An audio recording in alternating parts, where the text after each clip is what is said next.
there. Welcome to Here's What I Learned. I'm Jackie Hayes, a systems strategist, unapologetic, smutty romantasy lover, Dungeons & Dragons geek, and your no BS guide to building a business that works for you. This is the place where we swap stories, share lessons, and get real about the highs and lows of creating a life and business that actually feels good. No cookie cutter advice here, just honest conversations about what's working, what's not, and how to rewrite the rules to fit your version of success. So grab your favorite beverage, get comfy, and let's dive in.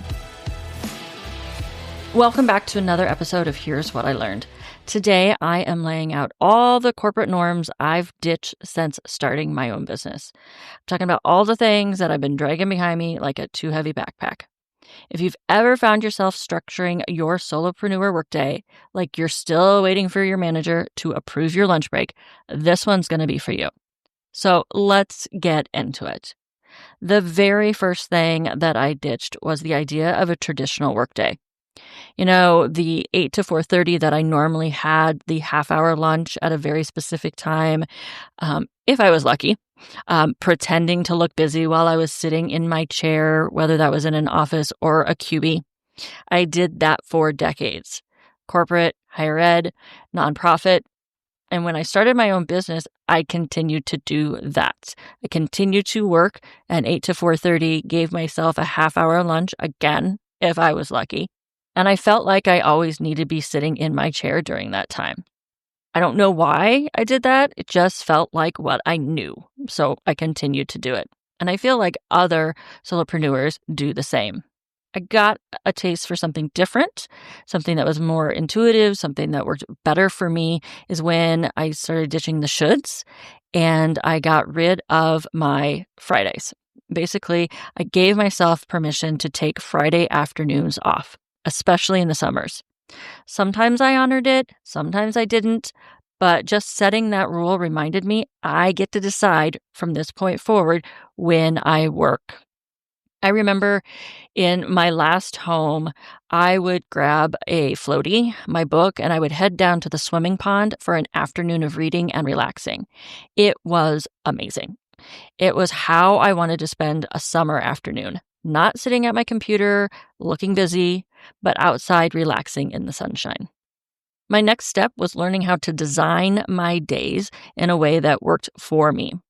And I had to first figure out what rhythm worked best for me. What I discovered was Mondays, I needed to ease in. I could not do client meetings on Mondays and then be able to be productive the rest of the day and feel like I set my week up for success. If I had to have a client call on Mondays, that meant that Tuesdays really became the very first day of my work week.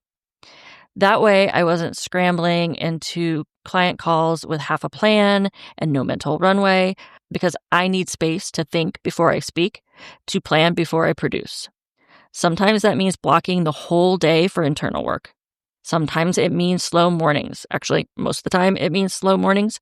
And sometimes that means a creative sprint in the coffee shop in an afternoon. It's about designing my days based on me, not on a calendar invite by somebody else, not on a timesheet. I didn't start a business to rebuild the same schedule that burned me out. The next norm that I ditched or am attempting to ditch is always being on, always being available. This one runs deep for me. So when I first started out on my own, I was subcontracting as a VA, and my clients expected a 2-hour response time. And so I trained myself to jump every time I saw a notification. In reality, I didn't have to train myself too hard because I was doing the exact same thing in my corporate life. That conditioning runs really, really deep, and it has continued to show its ugly head. So even now that I have set clear expectations with my clients that I will respond within 24 hours, I still have a hard time. It's more than reasonable, it's healthy for me, but my brain still panics when I see something waiting. I feel physically uncomfortable leaving things undone. So sometimes I still respond immediately. Not because I have to, but because the discomfort of not answering is louder than the logic of the boundary I set. And I also continue to remind my clients of that 24-hour response time. because I don't want them trained that I will always respond immediately. And here's what's working for me right now: not making other people's timelines more important than my own nervous system. It's hard, especially when you're someone like me and you measure your worth on how fast you can react. I also ditched professionalism as performance. So let's be clear. I've never done a full Zoom glam, ring light, blazer over pajamas routine. That has never been me. But I did absorb the belief that I needed to sound a certain way, write a certain way, present as quote unquote professional, even though the definition kept moving depending on who was in the room. Now, if you're in a meeting with me, you might see a hoodie, a sarcastic tank top, and hair that maybe got washed that day. And I'm still doing excellent, thoughtful work. I'm not here to dress up success. And I'm sure as hell don't expect my clients to think they have to either. You want to show up in full glam? Great. Pajamas? Also great. There's room for all of you. Then I ditched growth for the sake of growth. That bigger is better myth. It's one that kind of snuck into my brain without permission. Like more clients means more money, build a team, scale fast, hire out. But here's the thing. I don't want to run an agency. I don't want to manage a team. I want a business that fits into my life, not one that swallows it whole. There's this moment in Ted Lasso when Rebecca says, just because we own something doesn't mean it's ours. And that's how I feel about growing for the sake of growing. Just because it's something I own, it doesn't mean that it's going to be mine if it doesn't work for me. So now I check myself when I start to feel quote unquote behind. I ask, is this about alignment or just about achievement? I also ditched the idea that productivity equals output. So in the corporate world, know this.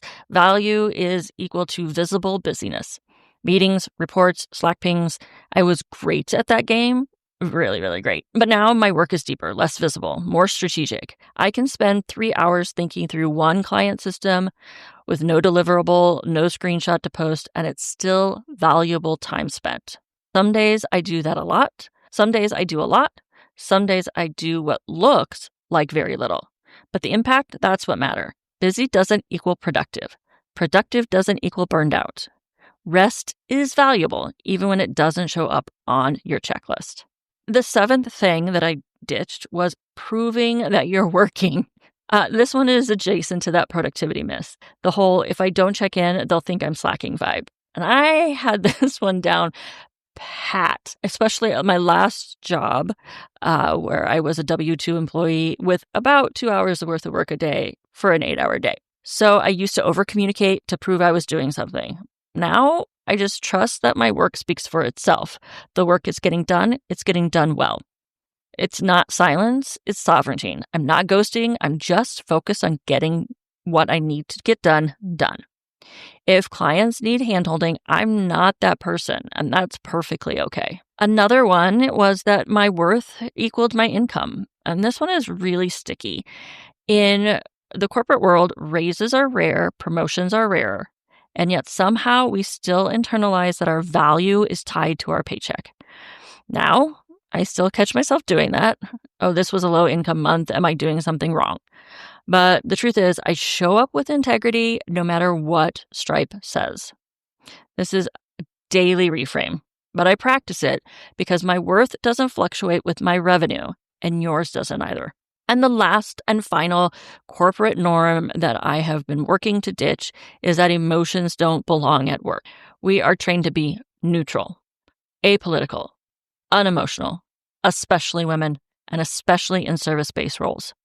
But the truth is, I bring my whole ass self to work. I'm not trauma dumping, but if I'm having a hard week, I say it. If I'm celebrating something cool, I'll say that too. And my clients feel safer because of it. We're not building transactional businesses, we're building relationships. So yeah, these are the norms I've let go of. Some were easy to drop, others I'm still working through, one expectation at a time. Building your business is like walking an overgrown trail. Some of it you clear yourself, some of it you bushwhack through, and some of it you realize doesn't even need to be on your trail. You get to choose. So I would love to know, what corporate rule are you letting go of next? Thanks for hanging out with me on Here's What I Learned. If today's episode gave you an aha moment, a laugh, or something to think about, make sure you're subscribed to my email list. That's where I share even more tips, stories, and behind-the-scenes insights to help you simplify and thrive. And remember, you get to do business and life your way. Until next time, keep experimenting, keep simplifying, and keep learning.